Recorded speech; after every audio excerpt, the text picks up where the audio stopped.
안녕하세요. 저는 평범한 60대 여성 이말순이라고 합니다.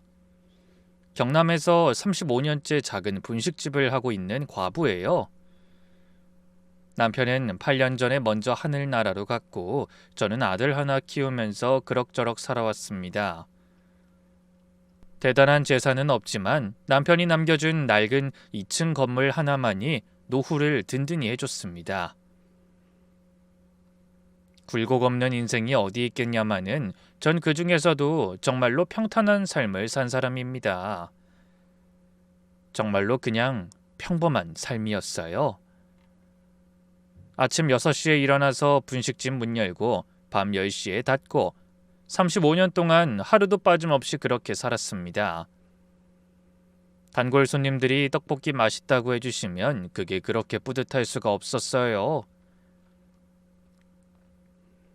남편이 없어서 힘들었지만 남편이 죽었을 때는 아들도 장성해서 일하고 있었고 저도 분식집을 하고 있으니 생계에도 큰 문제는 없었어요. 다만 남편이 있을 때 하나뿐인 아들을 장가 보내지 못한 게 애석할 뿐이죠. 그 아들이 올해 37인데 여자만 보면 얼굴이 빨개지고 말도 제대로 못하는 쑥맥이에요.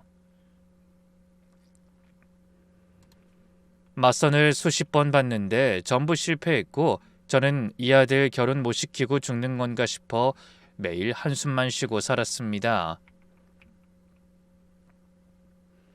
주변에서 손주 자랑할 때마다 가슴이 먹먹하더라고요. 난 언제 손주 얼굴을 보나 그 생각뿐이었어요. 그런데 그 아들이 제 인생에 큰 위기를 가져올 줄은 상상도 못했어요. 오늘 그 일을 한번 이야기해 볼까 합니다.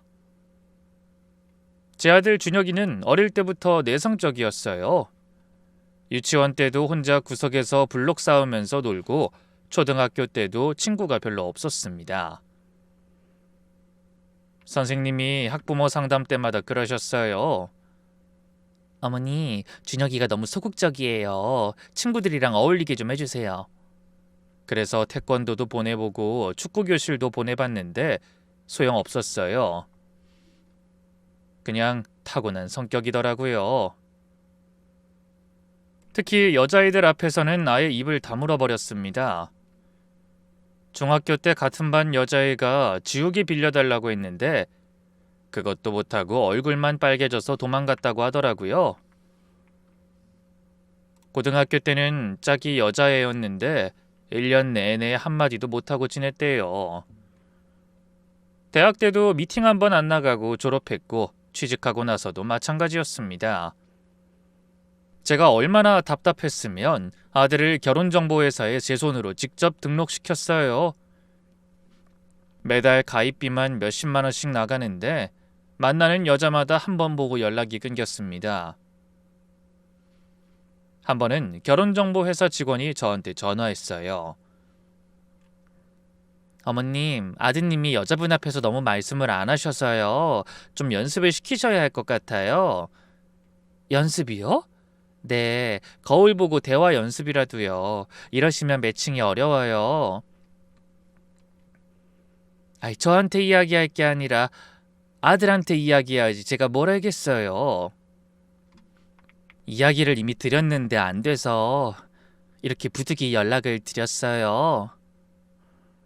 그 말 듣고 얼마나 속상했는지 몰라요. 내 아들이 뭐가 부족해서 이런 소리를 들어야 하나 싶었습니다. 지인들한테 소개도 부탁하고 맞선도 수십 번 주선했는데 결과는 항상 같았어요. 어머님, 아드님이 너무 말이 없으셔서요. 좋은 분인 건 알겠는데 저랑은 안 맞는 것 같아요. 어머니, 솔직히 말씀드릴게요. 대화가 안 돼요. 그런 말만 줄창 들었습니다. 한 번은 맞선녀가 30분 만에 자리 박치고 나갔다고 하더라고요. 아들이 그날 밤에 들어와서 방문 닫고 울었습니다. 저는 문 밖에서 그 소리를 듣고 같이 울었죠. 동네 사람들 입방아는 또 얼마나 지독한지 몰라요. 마이순이네 아들 아직도 총각이래? 벌써 37인데 언제 장가 가나? 저러다 칠순잔치 때도 혼자 앉아있겠네. 시장에서 장볼 때마다 등 뒤에서 수근거리는 소리가 들렸어요. 모른 척했지만 가슴에 비수가 꽂히는 것 같았습니다. 아들이 여럿 있었다면 아들 하나 정도 장가 안 가도 괜찮다고 생각했을 거예요. 그런데 외아들인데 저러고 있으니 미칠 노릇이었어요. 명절 때마다 친척들 핀잔도 들어야 했어요. 형님, 준혁이 언제 결혼시킬 거예요? 이러다 칠순 넘기겠어. 요즘 세상에 37까지 총각인 게 말이 돼요? 형님이 너무 오냐오냐 키워서 그래요. 군대라도 다시 보내야 하는 거 아니에요? 그 말 들을 때마다 속이 까맣게 타들어갔습니다. 인간들 오지랖이 얼마나 넓은지, 왜 안 해도 될 말을 해서 사람 속을 뒤집는지. 사람들의 무심함에 상처받는 것도 몇 해를 넘어가니 화가 나기 시작하더라고요. 그러던 어느 날이었어요. 아들이 퇴근하고 들어오는데 표정이 평소와 다르더군요. 뭔가 들뜬 것 같기도 하고 긴장한 것 같기도 하고. 평소에는 다녀왔습니다 하고 바로 방으로 들어가는데 그날은 거실 소파에 앉더라고요. 엄마, 나 할 말 있어. 뭔데? 회사에서 무슨 일 있어? 아니 그게 사실은 나 여자친구 생겼어. 저는 그 말을 듣고 귀를 의심했습니다. 37년 만에 처음 듣는 말이었거든요. 아들 얼굴을 뚫어지게 쳐다봤어요. 뭐라고? 다시 말해봐. 여자친구 생겼다고. 진짜? 진짜야? 아들이 쑥스럽게 웃으면서 고개를 끄덕였어요. 저는 그 자리에서 눈물이 났습니다. 기쁜 눈물이었어요. 집에 한번 오라고 하면 너무 부담될까? 엄마가 맛있는 거 만들어주고 싶은데. 그렇지 않아도 우리 집에 인사드리러 오고 싶대. 엄마는 언제 괜찮아? 난 언제든 괜찮아. 당장 내일이라도 괜찮지. 괜찮고 말고. 그럼 이번 주 주말에 여자친구 데리고 인사 올게. 기대감에 저는 그날 잠을 설칠 정도였습니다. 아들이 여자친구를 집으로 데려온 날 저는 아침부터 음식 준비하느라 정신이 없었어요. 새벽 5시에 일어나서 가게에 가서 임시 휴업 안내문까지 붙여놓고 시장에 갔습니다. 제일 좋은 한우 사고, 싱싱한 채소 사고, 잡채에 불고기에 전까지 상다리가 부러지게 차려놨어요. 혹시나 모자랄까봐 과일도 깎아놓고 식혜도 끓여놨습니다. 오후 2시 초인종이 울렸어요. 심장이 쿵쾅거리면서 문을 열었습니다. 아들 뒤에서 젊은 여자가 살짝 고개를 숙이고 있더군요. 첫인상이 참 얌전해 보였어요. 마른 체형에 눈이 크고 말투가 조곤조곤했습니다. 어머님 처음 뵙겠습니다. 한소희라고 해요. 90도로 허리를 숙여 인사하는 모습이 너무나 마음에 쏙 들었어요. 단아하고 참하고 인사성까지 밝으니 뭐가 더 필요하겠나 싶었죠. 아유 잘 왔어요. 어서 들어와요. 감사합니다 어머니. 거실로 안내하고 음식을 내왔습니다. 그 애가 상을 보더니 눈이 동그래지더라고요. 어머니 이걸 다 준비하셨어요? 너무 많은데. 아니야 별거 아니야. 많이 먹어요. 응? 내가 너무 들떠서 솜씨발이 좀 했어요. 감사합니다. 정말 맛있겠다. 밥 먹으면서 이것저것 물어봤어요. 아들 말로는 6개월 전에 회사 근처 카페에서 우연히 만났다고 했습니다. 제가 커피를 쏟았는데 이 사람이 휴지를 건네줬어요. 그게 인연이 됐어요. 그렇게 말하면서 아들을 바라보는 눈빛이 애틋해 보이더군요. 직업을 물어보니까 부산에 있는 부동산 컨설팅 회사에서 일한다고 했어요. 재개발 관련 업무를 담당하고 있어요. 어머니 건물도 재개발 지역이시라면서요? 죽은 남편이 남긴 허름한 건물 하나가 있는데 그게 그때 재개발 지역에 포함됐거든요. 그걸 아들이 말한 것 같더라고요. 그렇다더라. 나도 잘은 몰라. 그 근처 사는 지인이 이런저런 소식은 알려주고 있는데. 그럼 제가 도움드릴 수 있을 것 같아요. 절차가 꽤 복잡하거든요. 그 말에 저도 모르게 반가웠습니다. 재개발 절차가 복잡하다는 얘기를 들어서 걱정하고 있던 참이었거든요. 잘 아는 사람이 주변에 있으면 손해볼 일은 없겠다 싶은 그런 가벼운 마음이었어요. 아참, 여기 빈손으로 올 수 없어서 작은 거지만 준비해 왔어요. 그러면서 선물도 정성껏 준비해 왔더라고요. 무릎 안마기였는데 제가 다리가 안 좋다는 걸 아들한테 들었다면서요. 어머니 건강이 제일 중요하잖아요. 이거 매일 하시면 좋아요. 저희 부모님이 써보고 좋다고 하신 거라 괜찮으실 거예요. 아이고, 뭐 이런 걸 다 사왔어. 고맙다. 참 싹싹하고 예의 바른 아이구나 싶었습니다. 게다가 어른을 대하는 모습이 참 깍듯해 보여서 더 좋았고요. 아들도 옆에서 흐뭇하게 웃고 있는 걸 보니 더 마음이 갔죠. 그렇게 웃고 있는데 아들의 여자친구가 저한테 그런 말을 꺼내더군요. 재개발 관련된 그 건물 말인데요. 평수가 어떻게 되세요? 글쎄, 한 70평 되나? 보상금 협의는 시작하셨어요? 아직 아는 게 없어서. 혹시 다른 부동산 통해서 상담받고 계세요? 질문이 점점 구체적으로 들어오더군요.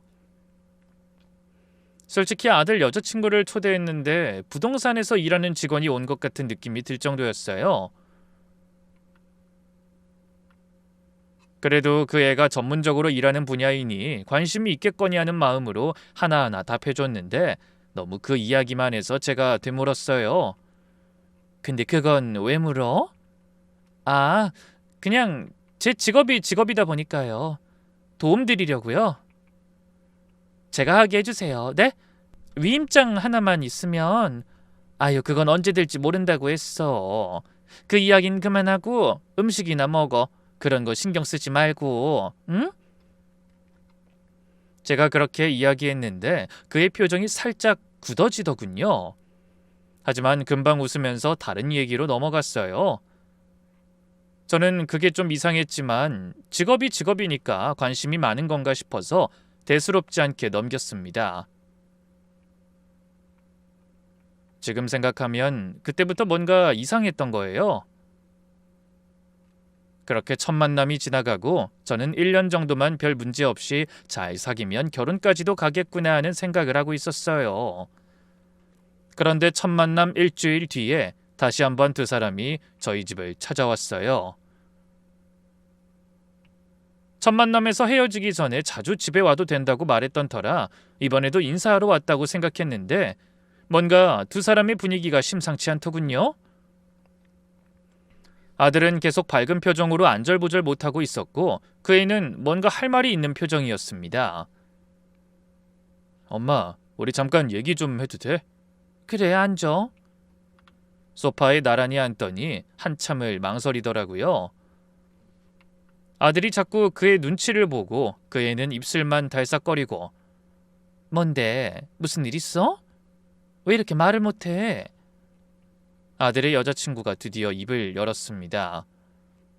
어머니, 사실 저희 드릴 말씀이 있어요. 뭔데 얘기해봐. 사실 저희 아기가 생겼어요. 저는 그 자리에서 멍해졌습니다. 뭐라고? 죄송해요, 엄마. 순서가 바뀌었어. 나도 그렇게 될 줄은 몰랐는데 그래도 좋은 일이잖아. 엄마가 항상 손주 갖고 싶다고 노래를 부르기도 했고. 아들은 즐거운 듯 싱글벙글하며 말했어요. 저는 할 말을 잃었습니다.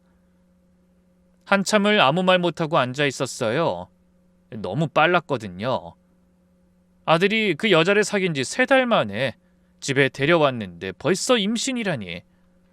엄마, 화났어? 아니야. 그게...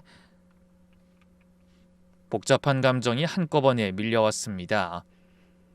37 노총각 아들이 드디어 결혼하게 됐다는 기쁨과 손주가 생겼다는 설레임이 먼저 들었는데 그 뒤로는 뭔가 너무 급하게 돌아가는 것 같다는 불안함도 들기 시작했어요. 그런 기분들이 모조리 다 섞여서 뭐라고 말을 해야 할지 모르겠더라고요. 그래도 요즘엔 혼수로 애를 데려오는 일도 적지 않다니 그러려니 하고 말을 꺼냈습니다. 그럼 결혼은 애 낳고 하는 게 어떠니? 아니요, 어머니. 입덧이 너무 심해서요. 빨리 결혼하고 안정을 취하고 싶어요. 입덧이 심하면 쉬어야지 무슨 결혼 준비야. 혼인신고서만 작성해놓고 결혼식은 나중에 하면 되지. 전 3개월 안에 하고 싶어요. 애 낳고 나면 몸매도 망가질 거고 한 번뿐인 결혼인데 그렇게 망가져서 하고 싶진 않아요, 어머니. 소희의 마음도 이해는 갔어요. 젊은 여자가 하나뿐인 결혼을 망가진 채로 하고 싶지 않은 건 당연했어요. 하지만 저는 몸 상태와 뱃속의 손주 걱정이 더 컸습니다. 3개월? 아이, 그건 너무 급하지 않니? 아들이 끼어들었어요. 엄마, 소희 말이 맞아. 배 나오면 드레스도 못 입잖아. 빨리 하는 게 좋을 것 같아.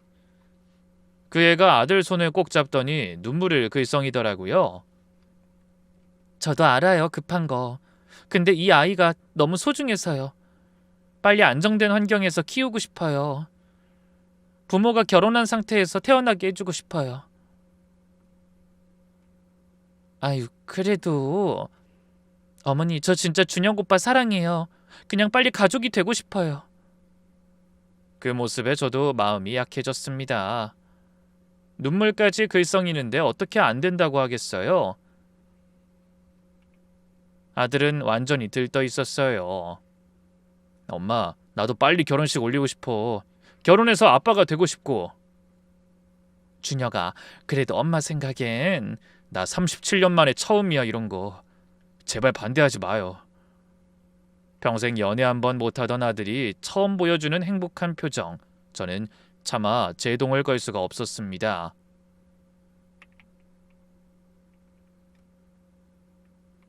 마음 한편에서는 계속 불안하다고 외쳤는데 그냥 모른 척 했어요. 그날 밤 잠이 안 왔습니다. 이불 속에서 뒤척이면서 생각했어요. 만난 지 3개월밖에 안 됐는데 임신이라니. 결혼을 3개월 안에 하자니 뭔가 너무 빠르게 돌아가고 있었어요. 지금 생각하면 그때 좀 더 확인했어야 했는데 아들의 행복한 얼굴에 눈이 멀었던 것 같습니다. 그 후로도 며칠간 잠이 안 왔어요. 왜 저렇게 서두르나 싶었어요. 게다가 첫 만남 때 제게 보여준 그 재개발에 대한 집착도 의심이 들었고요. 뭔가 이상하다는 느낌이 자꾸 들었어요. 밤에 자다가도 벌떡 일어나서 생각에 잠기곤 했습니다. 아들에게 이야기해봐야 소용도 없을 것 같아 그 애를 설득해보려고 그 애에게 전화를 하려고 했는데 번호를 몰랐어요. 그래서 그 애가 다닌다던 부산 부동산 컨설팅 회사에 직접 전화를 걸었습니다. 여보세요? 안녕하세요. 혹시 직원 중에 한소희 씨라고 바꿔주실 수 있나요? 제가 시어머니 될 사람인데. 한소희요? 잠시만요. 한참 기다렸더니 다시 목소리가 들려왔습니다. 저희 회사에 그런 분 안 계신데요. 아, 그래요? 분명히 거기 다닌다고 했는데 재개발 담당이라고? 직원 명부 다 확인해봤는데 없습니다. 잘못하신 것 같습니다. 전화를 끊고 나서 이상하다 싶었어요. 설마 하면서 비슷한 이름의 회사 2군데에 더 전화했는데 결과는 같았습니다. 그의 아버지가 공인중개사라고 했던 것도 확인해봤어요. 국가자격증 포털 사이트가 있더라고요. 거기서 이름을 검색하면 자격증 보유 여부를 알 수 있대요. 한정수. 검색 결과는 해당 자격증 없음이었습니다. 머리가 하얘지더군요. 뭔가 이상하게 돌아가는 모양새였어요. 그런 제 의심에 확신을 준 건 소희의 태도였어요. 아기 초음파 사진을 보고 나서 저도 아기를 직접 보고 싶어 같이 산부인과에 가보고 싶다고 이야기했었죠. 소희야, 나도 같이 가서 초음파 볼 수 있니? 아기 심장 뛰는 거 너무 궁금해서 그래. 지금 아니면 내가 언제 그런 거 보겠니? 어머니, 감사한데요. 아직 초기인데 요즘 밑덧이 너무 심해서요. 외출하기도 힘들어요. 다음에 가면 안 될까요? 어? 검진도 안 해? 검진은 갈 거잖아. 아, 네, 다음 주에요. 다음 주에 가요. 그 후로도 몇 번을 더 얘기했는데 계속 피하기만 했습니다. 다음 주가 되면 또 다른 핑계를 대더라고요. 직장도 거짓이었고 아버지 직업도 거짓이었는데 임신까지 문제가 있는 거면 어떡하나 싶어 결국 아들한테 말했어요. 준혁아, 엄마가 소희 회사에 전화해봤는데. 뭐? 왜? 그 회사에 소희라는 직원이 없다는데 너 뭐 알고 있는 거 있니? 뭔 소리야? 그럴 리가 없어. 전화해봐 직접. 그리고 소희 아버지 공인중개사 자격증도 없더라. 아들 얼굴이 벌겋게 달아오르더니 버럭 소리를 질렀습니다. 엄마는 왜 맨날 이래? 무슨 뒷조사야? 뒷조사가 아니라 나도 걔한테 뭐 물어보려고 전화했다가 알게 된 거야. 나 37년 만에 처음 생긴 여자친구야. 아기까지 있다고. 근데 왜 엄만 자꾸 방해하려고 그래? 방해가 아니라 이상해서 그러는 거잖아. 그만해 진짜. 그만하라고. 아들이 화를 내면서 방으로 들어가 버렸어요. 그날 저녁 그 애한테서 전화가 왔습니다. 목소리가 울먹이더라고요. 어머니, 오빠한테 들었어요. 어머니가 저 의심하신다고 들었는데 맞을까요? 아니, 그게 내가 너한테 물어볼 게 있는데 전화번호를 몰라서 거기 전화했던 거였어. 저 진짜 그 회사 다녔어요. 근데 한 달 전에 그만뒀어요. 입덧이 너무 심해서 퇴사했거든요. 퇴사? 네. 그래서 지금은 명부에 없는 거예요. 확인하시려면 제가 퇴직 증명서 보여드릴게요. 아, 그래? 우리 아버지 자격증은요, 명의가 어머니 이름으로 되어 있어요. 부부 공동사업자라서요. 그래서 아버지 이름으로 검색하면 안 나와요. 그 말을 듣고 좀 멋쩍어졌어요. 내가 너무 의심한 건가 싶었죠. 어머니, 제가 증명서 보내드릴게요. 그리고 이번 주말에 아버지가 직접 찾아뵙겠대요. 오해 풀어드리려고요. 안 줘도 돼. 내가 괜히 오해한 것 같아서 미안하네. 제가 안 줘도 된다고 했지만 며칠 뒤에 정말 퇴직증명서랑 사업자 등록증 사본을 보내왔어요. 회사 이름도 맞고 이름도 맞았습니다. 사업자 등록증에는 진짜 어머니 이름이랑 아버지 이름이 같이 적혀 있더라고요. 전 그걸 보고 내가 너무 의심했나 싶어서 미안해졌어요. 아들이 그 서류를 보더니 저한테 그러더군요. 엄마 봐, 소희 말 맞잖아. 엄마가 괜히 의심한 거야. 그래, 내가 미안하다. 괜한 오해를 할 뻔했어. 소희한테 사과해. 많이 상처받았대. 결국 저는 그 애한테 전화해서 사과했습니다. 소희야, 내가 미안해. 내가 너무 지나쳤어. 아니에요, 어머니. 이해해요. 소중한 아들이니까 걱정되셨겠죠. 그래, 고마워. 앞으로는 안 그럴게. 전화를 끊고 나서 마음이 좀 놓였어요. 내가 괜히 의심병에 걸린 거구나, 그렇게 생각했습니다. 서류를 본 후로 저는 의심을 접었어요. 그냥 내가 너무 예민했던 거구나 싶었습니다. 그래서 며칠 뒤에 그의 아버지가 찾아왔을 때도 그냥 편하게 맞이했어요. 그의 아버지라는 한정수라는 사람이 직접 저희 집까지 왔더군요. 분식집 문을 열고 들어오더니 환하게 웃으면서 인사했어요. 안녕하세요. 제가 소희 아버지 한정수입니다. 네, 멀리서 오셨네요. 아닙니다. 사돈들 사이에 인사도 드릴 겸 또 어머니 재개발 건도 도와드릴 겸 왔습니다. 점잖고 신뢰감 있는 인상이었어요. 부산에서 부동산 중개를 20년 넘게 했다면서 자기소개를 하더라고요. 목소리도 차분하고 말투도 점잖았습니다. 요즘 재개발 때문에 어르신들 고생 많이 하시잖아요. 이 복잡한 절차, 서류, 협상 이런 거 저 같은 전문가 아니면 힘들어요. 그래요? 네, 그 어머니도 걱정 많으실 것 같아서 제가 도와드리려고 왔습니다. 처음에는 고마운 마음이 들었어요.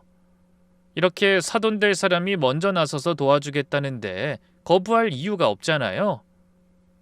근데 갑자기 서류 뭉치를 꺼내더니 테이블 위에 펼치는 거예요. 그 어머님, 재개발 절차가 복잡하잖아요. 어머님이 직접 하시기엔 힘드실 것 같아서 제가 도와드리려고요. 아, 네. 여기 위임장에 도장만 찍어주시면 제가 다 처리해 드릴게요. 보상금 협의, 계약 뭐 이런 거 다요. 서류를 자세히 읽어봤습니다. 배운 건 없지만 35년 장사하면서 계약서는 많이 봤거든요. 보상금 수령, 계약 체결, 소송 대리 등 전권 위임이라고 적혀 있더군요. 이거 다 맡기면 내가 할 일이 하나도 없는 거잖아요. 이거 다 맡기면 제가 뭘 하나요? 아이, 어머님이 편하시라고 이런 거 어르신들 하시기 힘드시잖아요. 서류도 복잡하고 관청 왔다 갔다 해야 하고. 아이, 그래도 어차피 결혼하면 가족 아닙니까? 가족끼리 이런 거 당연한 거죠. 아직 정식 사돈도 아닌데요. 상견례도 안 했고. 솔직히 걱정이 되는 건 그거였어요. 가족이 될 거긴 하지만 아직 가족은 아니잖아요. 근데 그 순간 그 남자 표정이 살짝 굳어지더라고요. 눈빛이 차가워지는 게 느껴졌어요. 하지만 금방 다시 웃으면서 말했습니다. 뭐 형식이 뭐가 중요합니까? 어차피 할 건데. 미리 해두시면 나중에 편하시죠. 그래도 이런 건 천천히 해야죠. 오늘은 어려울 것 같아요. 제가 단호하게 거절했더니 분위기가 싸해졌습니다. 네, 그럼 다음에 다시 말씀드릴게요. 그 남자가 서류를 챙겨서 나갔어요. 나가면서 뒤돌아보는 눈빛이 좀 무섭더라고요. 웃고 있는데 눈은 안 웃는 그런 표정이었습니다. 그 남자가 나가고 나서 얼마 안 돼 그 애한테 전화가 왔어요. 어머님, 아버지한테 들었어요. 왜 그러셨어요? 어? 내가 뭘? 아버지가 도와드리려고 한 건데 아버지 마음 많이 상하셨어요. 목소리가 차갑더군요. 처음 만났을 때 그 조곤조곤하던 말투는 온데간데 없고 날이 서 있었습니다. 도움은 고맙지만 아직 이른 것 같아서 그랬어. 결혼도 안 했는데 위임장 맡기는 것도 이상하잖니. 가족도 아닌데. 어머니, 그러시면 저희가 결혼을 어떻게 해요? 아버지가 기분 나빠하시면 저도 곤란하거든요. 곤란하다니. 아버지가 안 된다고 하시면 저도 결혼 못하는 거예요. 그게 무슨 말이야. 애도 있는데 왜 결혼을 못해? 어머니, 저희 집은 아버지 말씀이 곧 법이에요. 아버지가 싫다고 하시면 끝이에요. 협박 같은 말투에 저도 모르게 화가 치밀었습니다. 하지만 아들 생각에 꾹 참았어요. 그날 밤 아들이 또 저한테 뭐라고 하더군요. 엄마 왜 그랬어? 장인어른한테 그게 뭐야? 준혁아, 그 위임장 내용 알아? 전권 위임이야. 엄마 재산 다 맡기라는 거야. 그냥 도와주시겠다는 거잖아. 왜 자꾸 나쁘게 생각해? 나쁘게 생각하는 게 아니라. 엄마, 내가 결혼하는 거 싫어서 이래? 언젠 결혼 좀 하라며. 결혼만 하면 바랄 게 없다며. 엄마 때문에 이 결혼 엎어지면 나 2번 다시 엄마 얼굴도 안 볼 거야. 아들은 끝까지 제 편이 아니었습니다. 그날 밤도 잠이 안 왔어요. 그 후로 일주일 동안 아들이 저랑 말을 안 했어요. 밥도 같이 안 먹고 퇴근하면 바로 방으로 들어가 버리더군요. 37년을 키운 아들인데 이렇게 멀어지는 게 너무 힘들었습니다. 밥 차려 놓으면 씻기만 하고 말 걸어도 대꾸도 안 하고 분식집에서 일하면서도 자꾸 눈물이 났어요. 단골 손님이 물었습니다. 아이 사장님 무슨 일 있어요? 요즘 안색이 안 좋아요. 아니에요. 괜찮아요. 괜찮지 않았어요. 아들이랑 이렇게 멀어진 적이 처음이라 너무 힘들었습니다. 일주일 만에 아들이 제 방문을 두드렸어요. 들어오더니 갑자기 무릎을 꿇는 거예요. 엄마, 상견례는 할 수 있지? 소희가 상견례라도 하자고 그랬어. 그때 다시 이야기하자고. 준혁아 일어나. 소희가 요즘 스트레스 받아서 아기한테 안 좋대. 입덧도 심해졌고. 엄마, 나 그 여자 아니면 진짜 평생 혼자 살아. 위임장 이야기는 그때 가서 이야기하는 건데 나 생각해서라도 제발 긍정적으로 생각해줘. 어? 아들 눈에 눈물이 고이더라고요. 코끝이 빨개지면서 목소리가 떨렸어요. 나 맞선 몇 번 봤는지 알지? 30번 넘게 봤어. 다 거절당했어. 여자들이 나보면 한숨 쉬면서 가더라고. 준혁아, 근데 소희는 날 좋아해. 나 같은 숙맥을 좋아해준다고. 내가 말 없어도 괜찮다고, 그냥 옆에 있어줘서 고맙다고, 그런 말 처음 들어봤어. 이번 기회 놓치면 나 진짜 끝이야, 엄마. 제발. 그 말에 가슴이 무너지는 것 같았습니다. 아들이 처음으로 간절하게 매달리는 모습에 저도 눈물이 났어요. 알았어, 상견례 해줄게. 진짜? 엄마 진짜? 대신 이 자리에서 내가 똑똑히 확인할 거야. 이상한 거 있으면 그땐 네가 뭐라 해도 안 돼. 알았어. 고마워 엄마. 아들이 저를 꼭 안았습니다. 등을 토닥이면서 말했어요. 준혁아, 엄만 네가 행복했으면 좋겠어. 그것뿐이야. 알아 엄마, 고마워. 상견례 장소는 상대 측에서 정했어요. 시내에 있는 식당이었습니다. 한정식도 된다고 하더군요. 저는 미리 한번 가봤어요. 식당 분위긴 깔끔했고 음식도 괜찮아 보였습니다. 근데 여사장 얼굴을 스치듯 언뜻 봤는데 어디서 많이 본 것 같더라고요. 누구지 생각했는데 잘 떠오르지 않았어요. 그때는 그냥 대수롭지 않게 넘겼습니다. 상견례 날이 밝았습니다. 아침부터 긴장돼서 밥도 제대로 못 먹었어요. 새벽에 일어나서 미장원 가서 머리하고 집에 와서 옷장에서 제일 좋은 한복을 꺼내 입었습니다. 화장도 꼼꼼히 하고 거울 앞에서 한참을 서 있었어요. 오늘이다. 오늘 확실히 확인하자. 그리고 아무 문제 없으면 결혼시키는 거야. 그렇게 혼자 다짐하면서 집을 나섰습니다. 식당에 도착하니까 상대 측이 먼저 와 있더군요. 사돈이 될 두 사람과 며느리가 될 아이, 셋이 나란히 앉아 있었습니다. 그의 어머니는 처음 보는 얼굴이었는데 화사한 옷차림에 입담이 좋아 보이더라고요. 어머, 사돈 오셨네요.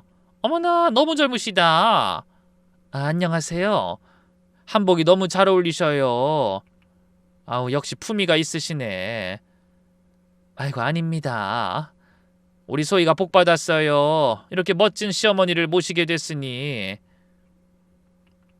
과한 칭찬에 좀 어색했지만 일단 웃으면서 자리에 앉았습니다. 사돈어른 될 분이 점잖게 인사했어요. 지난번에 제가 좀 급하게 굴었죠? 죄송합니다. 그냥 빨리 도와드리고 싶은 마음에 그랬어요. 네, 괜찮아요. 오늘은 편하게 식사만 하시죠. 어려운 얘긴 나중에 해요. 분위기가 나쁘지 않았어요. 그의 어머니가 계속 말을 걸면서 분위기를 띄웠습니다. 준혁이가 정말 듬직하더라고요. 저희는 첫눈에 마음에 들었어요. 어머, 감사합니다. 우리 소희가 눈이 높아서 그동안 연애도 안 했거든요. 근데 준혁이 만나고 완전 달라졌어요. 그래요? 네, 매일 준혁이 얘기만 해요. 오빠가 얼마나 착한지, 얼마나 다정한지. 그런 말을 들으니 기분이 좀 풀리더라고요. 곧 음식이 나오기 시작했어요. 직접 서빙을 하러 사장이 나왔는데 그 순간 전 깜짝 놀랐습니다. 그 얼굴, 분명히 아는 얼굴이었어요. 순호가. 저도 모르게 입에서 그 이름이 나왔습니다. 초등학교 때 단짝이었던 최순옥. 50년 만에 보는 얼굴인데도 어릴 때랑 변한 게 없더라고요. 순호가 나 말순이야, 이말순. 반갑게 불렀는데 순옥이가 잠깐 저를 쳐다봤어요. 눈이 마주쳤습니다. 분명히 저를 알아본 것 같았어요. 눈이 커지면서 잠깐 놀란 표정을 지었거든요. 근데 곧바로 무표정해지더니 고개를 돌리더군요. 사람 잘못 보셨나 봐요. 손님 음식 맛있게 드세요. 그러고는 빠르게 나가버렸습니다. 뒤도 안 돌아보고요. 너무 당황스러웠어요. 분명히 날 알아봤는데 왜 모른 척하는 거지? 서운하고 화나고 뭔가 이상하고 복잡한 감정이 한꺼번에 밀려왔습니다. 50년 만에 만난 친구가 왜 저러나? 아시는 분이세요? 그의 어머니가 물었어요. 아닌 것 같아요. 닮은 사람인 것 같아요. 찜찜한 마음으로 식사를 시작했는데 밥이 넘어가질 않더군요. 동창이었던 순옥이가 왜 저러는지 자꾸 신경이 쓰였습니다. 설마 날 못 알아본 건가 싶었죠. 근데 이름을 말했으면 떠올릴 법도 한데 이상했어요. 식사 중간에 화장실을 간다고 자리를 떴죠. 복도로 나왔는데 순옥이가 거기 서 있더군요. 마치 저를 기다린 것처럼. 손님, 화장실은 이쪽입니다. 순옥이가 제 손을 잡더니 화장실이 아니라 안쪽으로 이끌었어요. 창고 겸 사무실 같은 곳이었습니다. 어둡고 좁은 방이었는데 문을 닫자마자 순옥이 표정이 완전히 바뀌더군요. 그제야 저를 똑바로 쳐다봤어요. 말순아, 너 지금 상견례 중이야? 어. 근데 순호가 아까 왜 그랬어? 왜 모른 척했어? 일부러 그런 거야. 뭐? 저 사람들 앞에서 우리가 아는 사이인 거 들키면 안 돼. 뭔 소리야? 무슨 일인데? 순옥이가 제 두 손을 꽉 잡았어요. 손이 차갑더라고요. 그리고 낮은 목소리로 말했습니다. 네 앞에 있던 남자 전문 사기꾼이야. 뭐? 재개발 보상금 노리고 접근하는 놈들이야. 저 여자 소희도 믿기고. 무슨 소리야? 우리 아들 여자친구인데.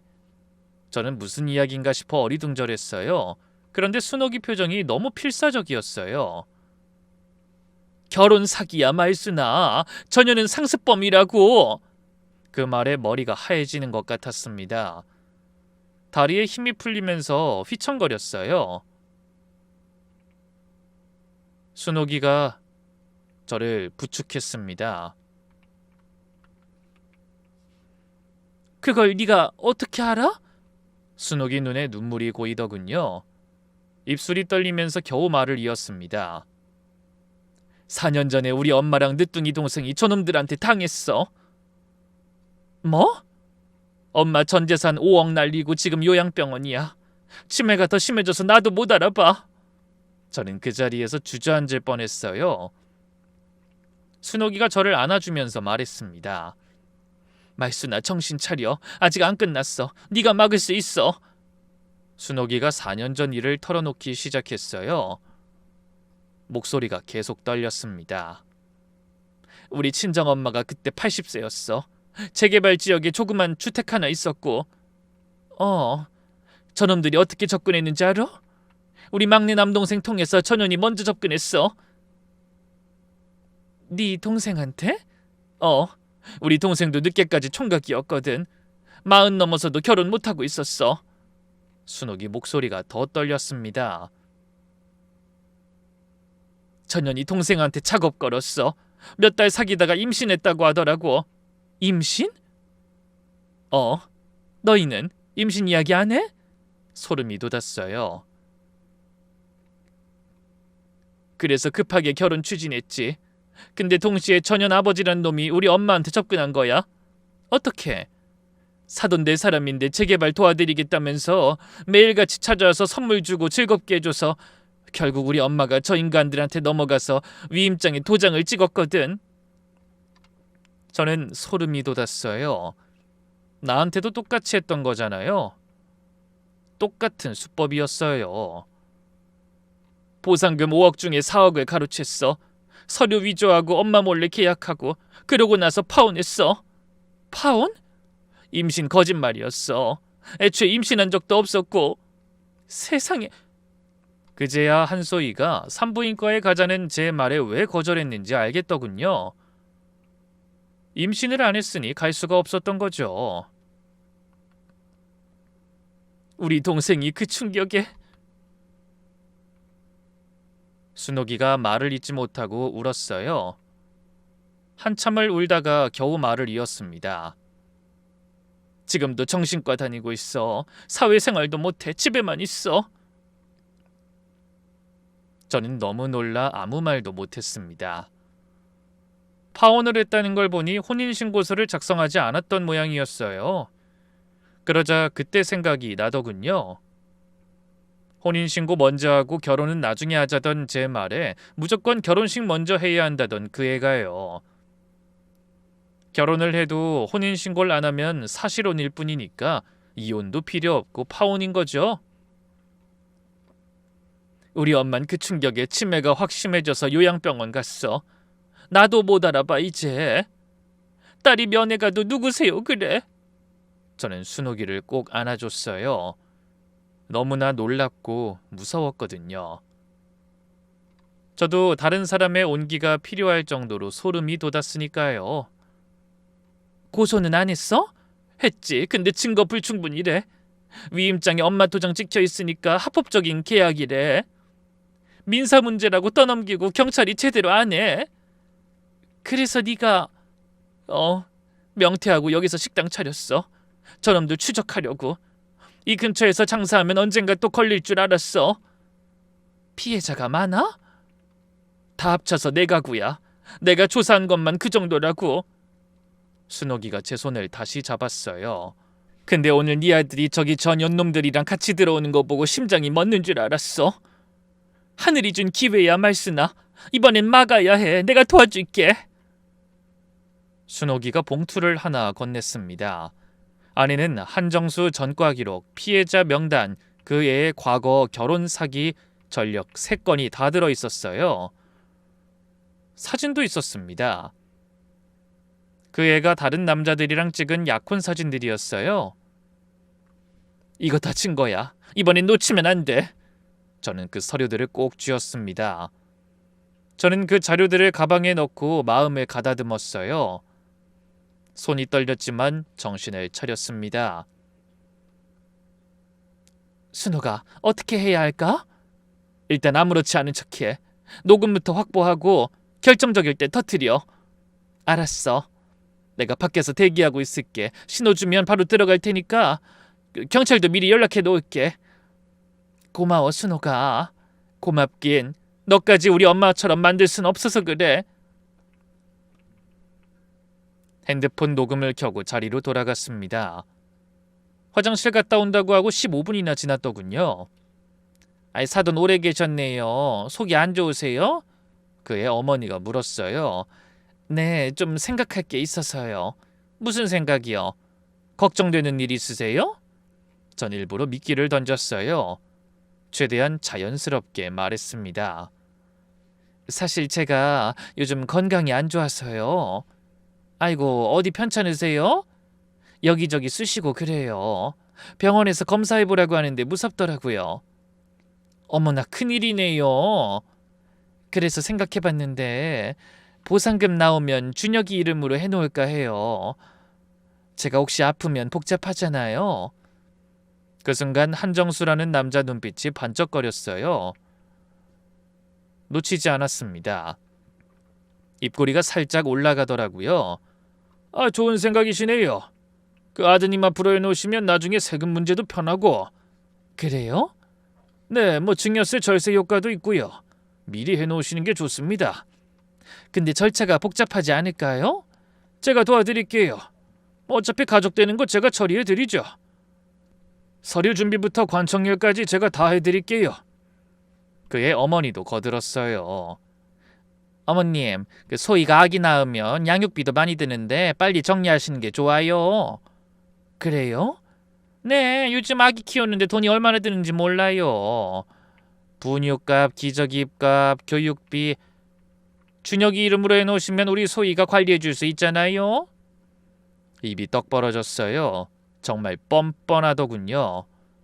내 재산을 자기 딸이 관리해주겠다니. 아직 결혼도 안 했는데 벌써 내 돈을 자기 돈처럼 말하고 있었어요. 그 애도 한마디 했습니다. 어머니, 저희 믿으세요. 제가 어머니 모시는 거 자신 있어요. 돈 관리도 잘할 수 있어요. 속으로 생각했죠. 저놈들이 스스로 무덤을 파고 있다고요. 그래, 생각해 볼게. 근데 급하게 하긴 좀 그렇고. 급할수록 빨리 하셔야 해요. 재개발 일정이 있으니까요. 한정수가 재촉하더군요. 상견례 끝나고 바로 서류 준비하시죠. 제가 다 해드릴게요. 위임장 같은 거요? 네, 그거면 돼요. 도장만 찍어주시면 됩니다. 저는 고개를 끄덕이는 척했어요. 녹음기는 계속 돌아가고 있었습니다. 저는 21번 크게 쉬었어요. 이제 시작이다. 맘먹고 입을 열었습니다. 사장님! 제가 크게 부르니까 순옥이가 바로 들어왔어요. 테이블 앞에 서더군요. 눈빛이 단단했습니다. 왜 그러세요, 손님? 사장님, 이분들 혹시 아세요? 한정수랑 그의 어머니 얼굴이 순간 굳어졌어요. 서로 눈치를 보더라고요. 순옥이가 천천히 그 사람들을 둘러보더니 입을 열었습니다. 네, 알죠. 어떻게 아세요? 4년 전에 우리 친정어머니 재산 5억 사기친 사람들이에요. 테이블 위 공기가 얼어붙었습니다. 아들 준혁이가 멍하니 절 쳐다봤고 한정수는 벌떡 일어났어요. 아니, 뭔 개소리야? 지금 누구한테 사기꾼이래? 개소리가 아니라 사실이잖아요, 한정수 씨. 사기죄 전과 2번 맞죠? 순옥이가 차갑게 쏘아붙였습니다. 한정수 얼굴이 일그러지더군요. 그의 어머니가 끼어들었어요. 야, 이게 뭔 짓이야? 사돈대 사람들 앞에서 이런 누명을 씌워? 누명?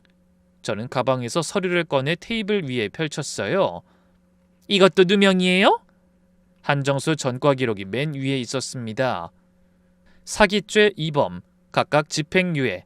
그 밑에는 그 애의 과거 결혼사기 파혼 전력 3건, 피해자 4가구 명단과 피해 금액까지 다 펼쳐놓으니까 그 사람들 얼굴이 하얗게 질리더라고요.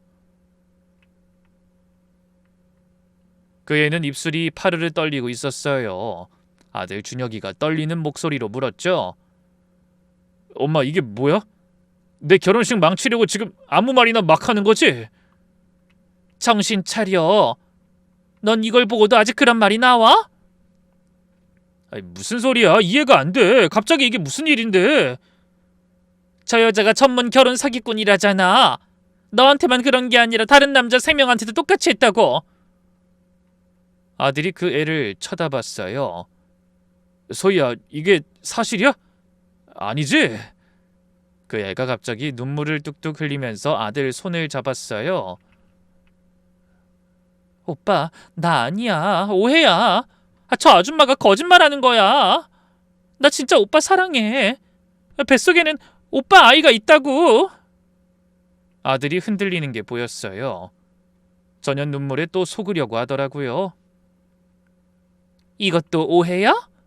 한소희에게 당한 남자들의 신상을 테이블 위에 올렸습니다. 그리고 말했어요.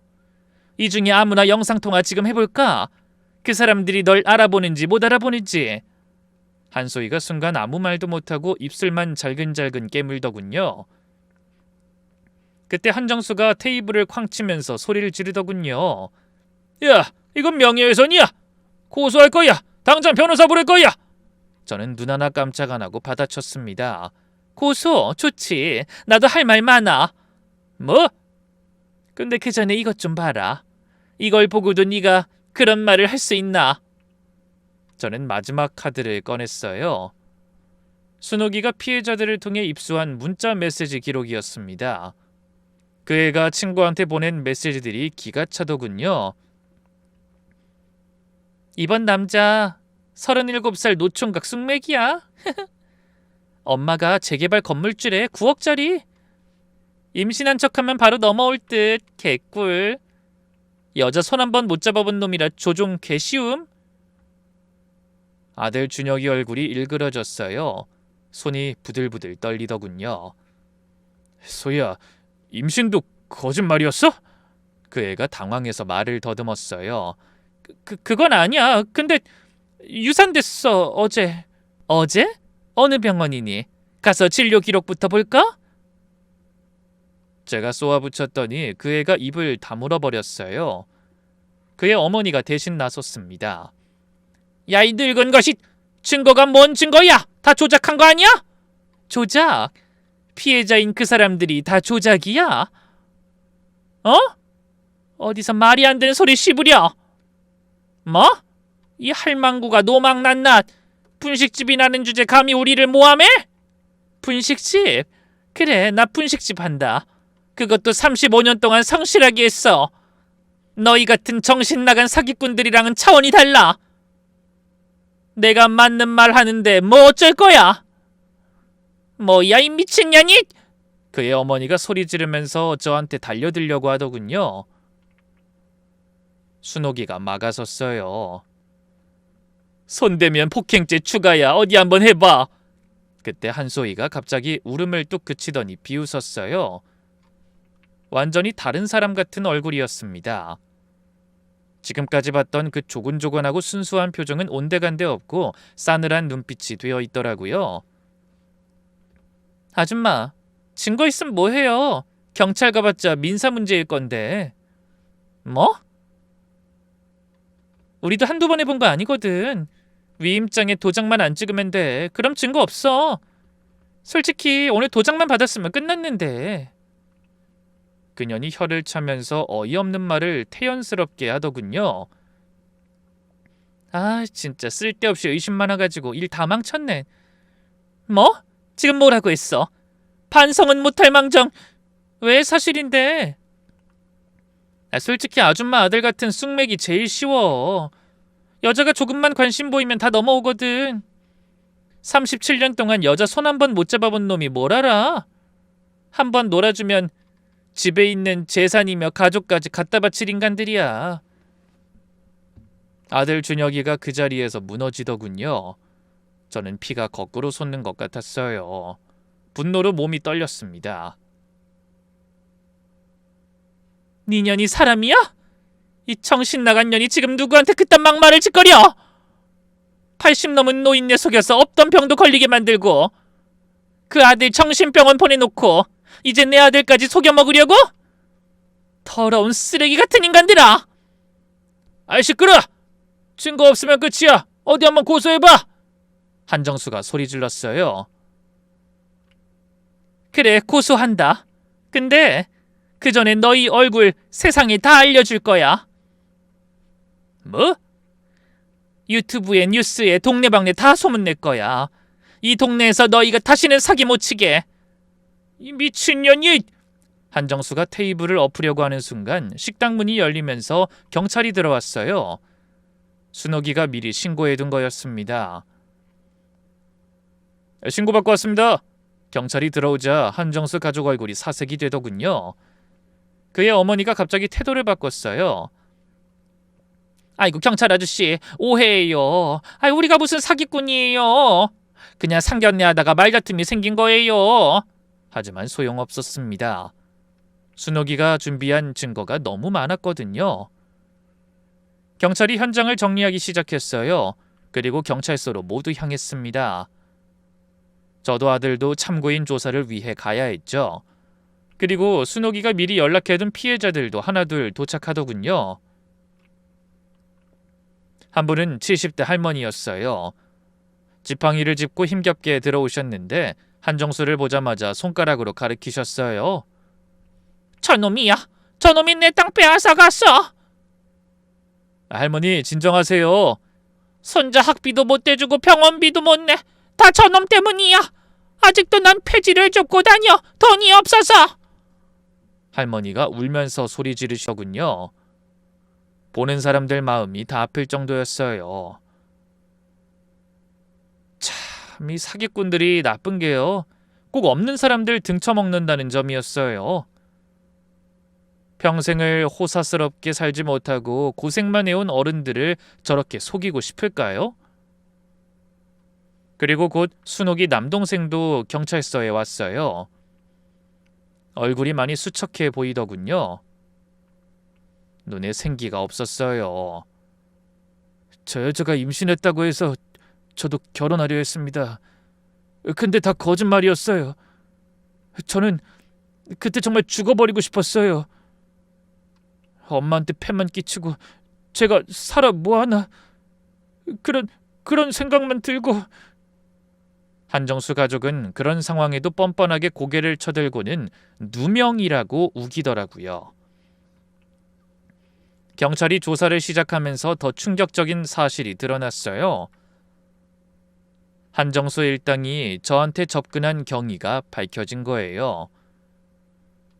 부동산 업자한테 돈을 주고 저를 비롯한 재개발 지역 정보를 샀더군요. 재개발 지역 건물주 중에 과부가 있는지, 아들이 총각인지, 재산은 얼마나 되는지 그런 정보를 돈 주고 사서 먹잇감을 정한 거였어요. 특히 제가 초반에 의심해서 한소희가 제게 보내준 서류들 있죠? 퇴직증명서니 공인중개사 자격증이니 알고 보니 다 조작된 서류였더라고요. 저를 속이려고 아주 작정을 했더군요. 그걸 경찰에게 듣고 나니 정말 그때 좀 더 알아볼 걸 하는 생각이 들 정도였어요. 그때 제대로 알아봤다면 이렇게까지 아들이 상처받진 않았을 텐데 말입니다. 아들이 받은 상처는 너무나 깊어 보였습니다. 하긴 이제 곧 결혼해서 토끼 같은 마누라에 떡두꺼비 같은 아들 낳아 기를 생각에 얼마나 설렜겠어요. 처음부터 다 계획이었던 거야? 이게 진짜 사실이라고? 아들 준혁이가 떨리는 목소리로 물었어요. 준혁아, 잊어라. 그 여자는 네 인연이 아니었던 거야. 그리고 결정적인 증거가 또 나왔어요. 경찰이 그의 핸드폰을 압수해서 확인했는데 제 전 재산을 다 조사해놓고 아들을 이용해서 빼먹으려던 계획이 다 적혀 있었어요. 심지어 제가 건강 안 좋다고 말할 거라는 것까지 예상하고 시나리오를 짜놨더라고요. 경찰이 한소희한테 물었습니다. 이거 설명해 보세요. 그건 그냥 메모한 거예요. 사업자료고. 사업자료에 왜 개인 재산 정보가 있습니까? 더 이상 변명할 거리가 없었는지 아무 말도 못하더군요. 게다가 증인이 넘치고 넘치지 인정을 안 하는 게 더 이상했죠. 그리고 몇 달 지나지 않아 재판 결과가 나왔습니다. 한정수는 사기죄, 문서 위조죄 등으로 구속돼서 징역 5년을 받았어요. 한소희 어머니도 사기 공모죄로 징역 2년, 한소희는 사기 방조로 집행유예 3년을 받았습니다. 민사소송도 진행됐어요. 피해자 총 4가구가 공동으로 손해배상 청구를 했고 승소했습니다.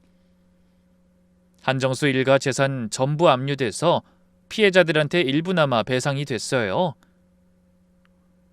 모든 게 끝나고 나서 한동안 멍했어요. 하마터면 전 재산 9억을 사기당할 뻔했고 아들까지 인생을 망칠 뻔했습니다. 생각만 해도 아찔하더라고요. 밤마다 악몽을 꿨어요. 그년이 웃으면서 도장만 찍으세요 라고 말하는 꿈이요. 아들 준혁인 한동안 심한 우울증에 시달렸어요. 37년 만에 처음 사귄 여자가 사기꾼이었다는 충격이 너무 컸던 거죠. 밥도 안 먹고 회사도 안 나가고 방에만 틀어박혀 있었습니다. 어느 날 밤에 아들 방에 들어갔어요.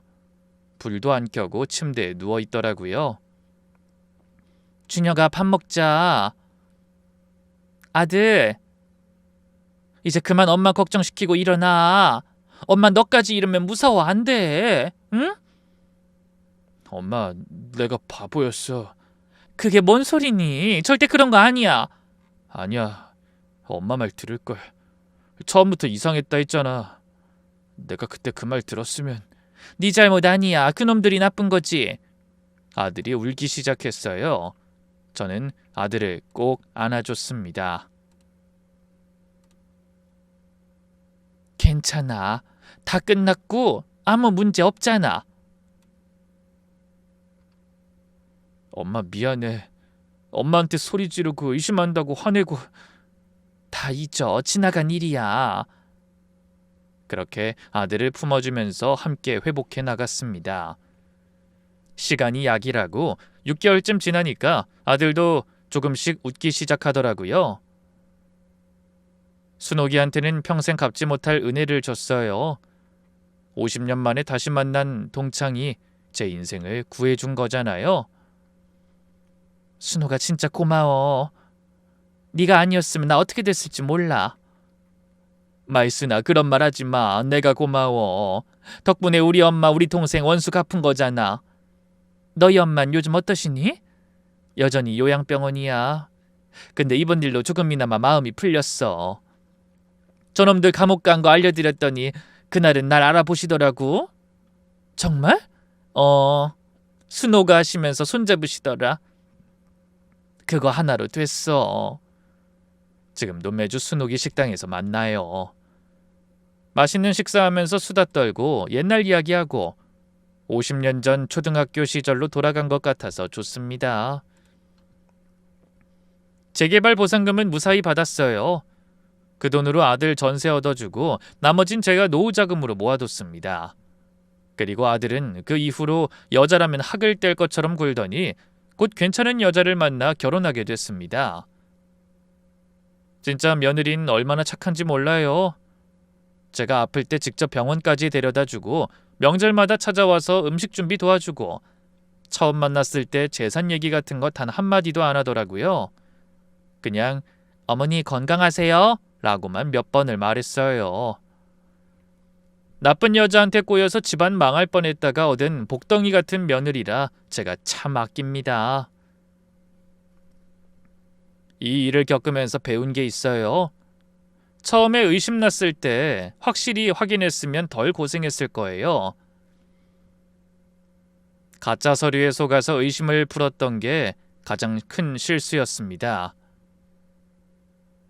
하지만 끝까지 포기하지 않아서 막을 수 있었어요. 긴 이야기 들어주셔서 감사합니다. 여러분 가정에 늘 평화와 행복이 가득하길 바랍니다. 나쁜 사람들한테 속지 않길 당부드립니다.